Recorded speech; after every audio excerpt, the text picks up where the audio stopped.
గొర్రె ఎప్పుడు కూడా కషాయవాడిని నమ్ముతుంది. ఎందుకో తెలియాలంటే ఈ వీడియో చివరి వరకు చూడండి.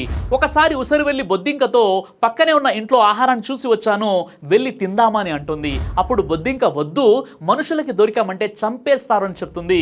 ఏం కాదు నేను చూసుకుంటానని బొద్దింక ఎంత చెప్పినా వినకుండా ఉసరి వెళ్ళి ఆ బొద్దింకను ఆ ఇంట్లోకి తీసుకువెళ్తుంది. అవి రెండు ఆ ఇంట్లో ఆహారాన్ని తింటూ ఉండగా అకస్మాత్తు ఒక మనిషి అక్కడికి వచ్చి వెంటనే స్ప్రే తీసుకొని బొద్దింకను చంపేస్తాడు. కానీ ఉసరివెల్లి మాత్రం తన రూపాన్ని మార్చుకుంటూ నిశ్శబ్దంగా కిటికీ ద్వారా వెళ్ళిపోతుంది. ఆ ఉసరివెల్లి అనుకుంటే ఖచ్చితంగా ఆ బొద్దింకను కాపాడేది. ఇదే విధంగా మన జీవితంలో కూడా కొంతమందిని మనం గుడ్డిగా నమ్ముతూ ఉంటాం. కానీ వాళ్ళు మనకు కష్టాలు ఇబ్బందులు రాగానే నిశ్శబ్దంగా మనల్ని వదిలేసి వెళ్ళిపోతారు. కాబట్టి గుడ్డిగా ఎవరిని నమ్మవద్దు. నమ్మించి గొంతు కోసే వాళ్ళు సమాజంలో చాలా మంది ఉన్నారు. అలాంటి వారితో ఎప్పుడు నువ్వు జాగ్రత్తగా ఉండు. కానీ గొర్రె ఎప్పుడు కషాయవాన్ని నమ్ముతుంది. ఎందుకో కామెంట్ ద్వారా మీరు చెప్పండి.